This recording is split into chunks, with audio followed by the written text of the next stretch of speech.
Hey, what's up everybody? It's Omar Elattar here, and today I interview Jereme Rogers, professional skateboarder, hip-hop artist, and entrepreneur. Whether you love him, you hate him, whatever you think about him, the interview has a lot of insights about success and psychology and philosophy. There's no denying the guy's got something going on up there that's very different than most of us, so hope you guys enjoy it. Live strong, live with passion, feed your mind daily. Alright everybody, enjoy the interview.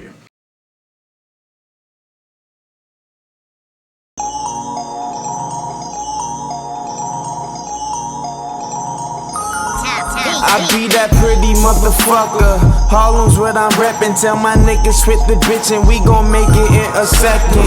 Never disrespected.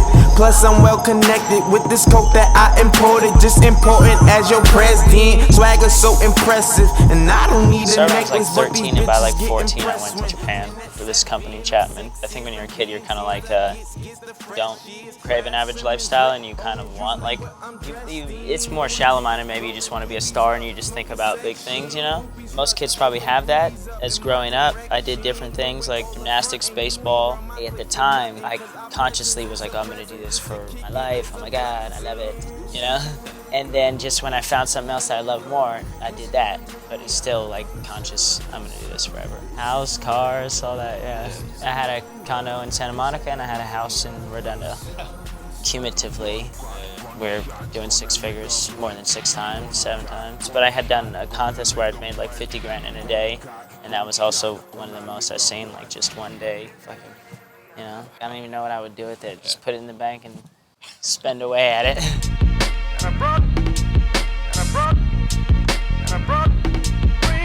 It's just fun, it's so creative, and you start off, maybe you're making a beat, all of a sudden out of nowhere you've recorded, wrote vocals and mixed the song, and all of a sudden this 3-minute file that you can't even touch or see exists, and it's a whole song and it has words and it could be a story or not, and you know, a few hours ago didn't exist, and it just manifested itself out of thin air. I don't know how someone couldn't love it, you know? And I think most people, somewhere inside them, want to make music more than I knew, you know? Once I started making music, I realized how many people want to make music and why they don't want you to make music, because they're like, I'm not really doing it, why are you gonna do it, you know? It was definitely surprising at first. I didn't expect people to be so mad, but it was what I needed, you know? It helped me to understand myself and understand people better on a whole. I love music, and I'm gonna keep doing it until I'm dead, so it doesn't really matter. Wordplay phenomenal, make other rappers comical, tongue like a Tommy gun, killing them like my... For starters, just start doing it, that's for sure. Don't wait until tomorrow, start acting on what you want. Everything is inside, it comes from within. What's in you is in me, it's in all things. Equalizing yourself, understanding you're not worth any more than anyone, and if you're not worth any more, then you're not worth less than anyone. So if you don't put yourself above people, you don't have to put yourself beneath people. So if you put people down, you still put people over you. So it's equalizing, feeling this something inside of you, this power, becoming in tune with this source that it kind of lets things flow and unfold, and you don't have to know everything and control everything. You just try to control your reactions, get out doubt. You know, you can get it out so that they don't even pop up. You know?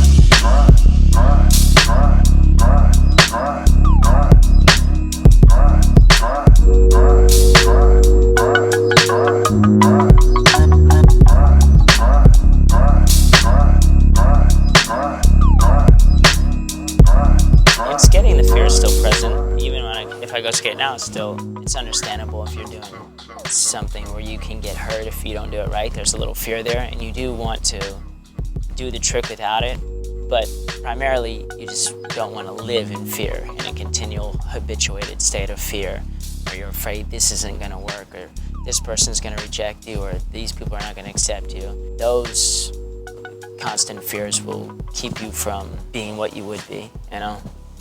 Flourishing, being free, happy, funny, maybe.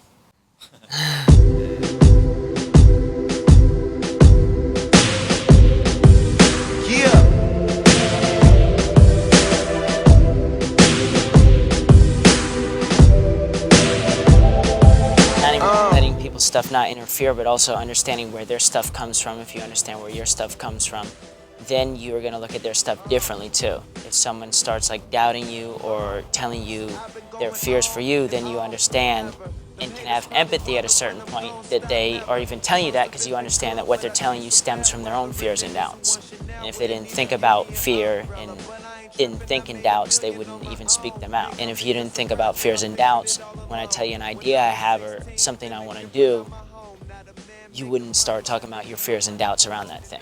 And if you didn't have your own and you knew your potential and everything that you could do, then when I tell you what I want to do, you'd understand I too could do.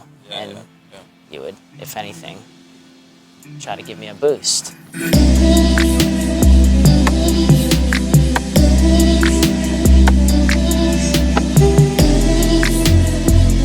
think it's all like the deeper you go, the simpler it gets, you know, the less complex, down to the point where you're just dealing with one thing or the absence of this one thing. You got light and then you got darkness, and the light is an actual thing, you can touch it, it's subject to gravity. The darkness is not, it's just the absence of light. So you're dealing with the good, the God, or the absence of. You turn the lights off in your house, all of a sudden computer is an obstacle that you may trip over. You know, you turn the lights on and now it's a tool. So it's just keeping the lights on so that everything that comes your way you're using for your benefit and using to benefit, you know. Whether it looks like a hurdle to someone in the darkness, to you it can be a tool, you know. 7 days a week, 7 different freaks, but I got tired of fucking hoes, so I just smoke and count my cheeks. Watching Godfather, leather couches, flat screens. I say I'm on this marathon. She asked me what does that mean? Ain't no puffin' pass, please. Roll your own, I do the same. Girl, get on that Marlon Brando and stop trying to pick my brain. Your boyfriend is a lame, that's why you not used to this game.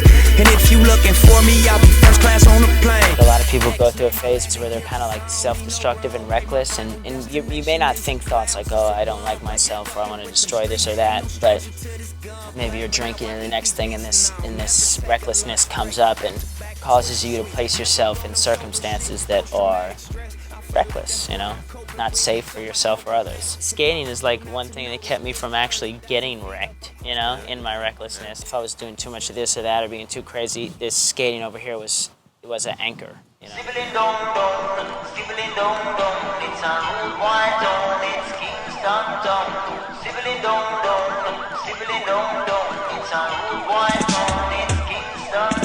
Some man have no manner, still a try fi beg a thing. If you no drop no green, a straight up this sing thing. Son a bun traffic, it's a slow rhythm. JCF a move rough, them bust the M16. Some man a drive up and down, them have the latest thing. Machine fits in. Just try to feel this thing inside you, this power, this presence. If other people tell you can't do something, it's only a reflection of their belief in their own can'ts. You don't need to know how you could possibly end up at a label or on this company or 5 steps ahead. Just one step takes you to the next one. And if you try to take 5 steps at a time, you're gonna trip. I wouldn't change anything, personally. I like right where I'm at, sitting across from you in this chair in this moment. If I gave my teenage self some advice, I might mess up the course a little bit. I'd probably be in a different chair right now. Oh, man.